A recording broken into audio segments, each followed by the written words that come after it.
Shalom, selamat pagi bagi kita semuanya. Perkenalkan nama saya Sheila Eriani. Saya dari Universitas UT Palembang. Saya mengambil jurusan PGSD, Pendidikan Guru Sekolah Dasar. Saya akan memberikan Baik, pada saat ini saya akan melanjutkan tugas yang ketiga. Kita akan membahas tentang ekosistem. Berbicara tentang ekosistem sendiri, ekosistem adalah suatu sistem yang terbentuk dari interaksi antara makhluk hidup atau biotik dan dengan lingkungannya atau antibiotik dalam suatu wilayah tertentu.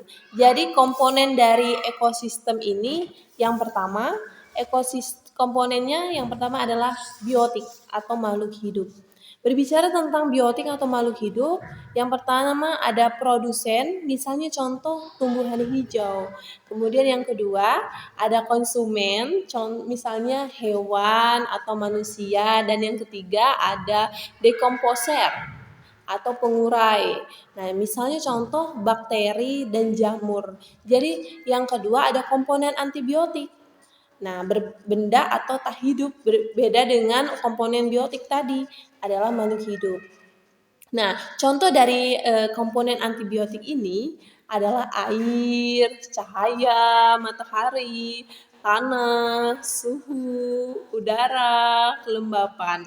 Nah, jenis-jenis dari ekosistem ini adalah yang pertama ekosistem alami, contohnya hutan, laut, danau. Dan yang kedua adalah ekosistem buatan, seperti yang kita ketahui, contohnya adalah sawah, kemudian akuarium, dan juga kebun. Nah, contoh interaksi dalam ekosistem yang pertama adalah tumbuhan menyerap air dari cahaya atau abiotik untuk fotosintesis. Kemudian yang kedua, ada hewan memakan tumbuhan atau hewan lain. Dan yang ketiga ada penguraian, menguraikan sisa makhluk hidup menjadi zat hara untuk tumbuhan. Nah, kemudian kita berbicara mengenai pencemaran lingkungan.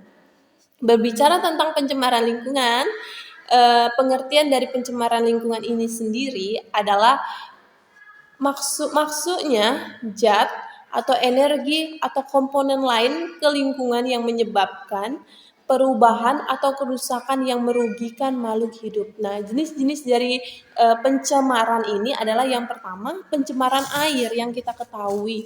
Bagaimana pencemaran air ini menyebabkan limbah pabrik, limbah rumah tangga, dan juga pestisida. Nah, dampaknya bagi kita semua adalah air itu tercemar oleh makhluk hidup. Nah, sehingga menyebabkan mereka punah atau mati dan juga bisa menyebabkan suatu penyakit gitu Bapak Ibu. Dan yang kedua ada pencemaran udara yang seperti kita rasakan ini.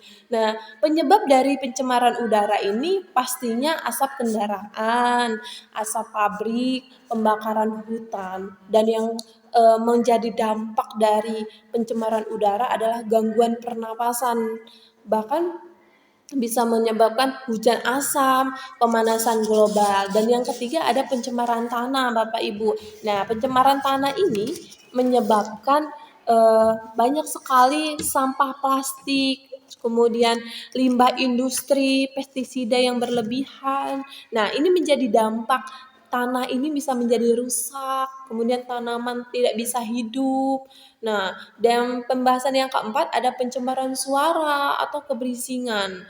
Nah, menyebabkan suara mesin yang menjadi penyebabnya adalah suara mesin, kendaraan, musik yang begitu sangat keras. Jadi dampaknya ini membuat orang-orang di sekitar kita jadi stres, gangguan pendengaran. Nah, bagaimana sih cara penanggulangan dari pencemaran ini? Nah, kita bisa lihat yang pertama ada mengelola limbah dengan benar atau 3R.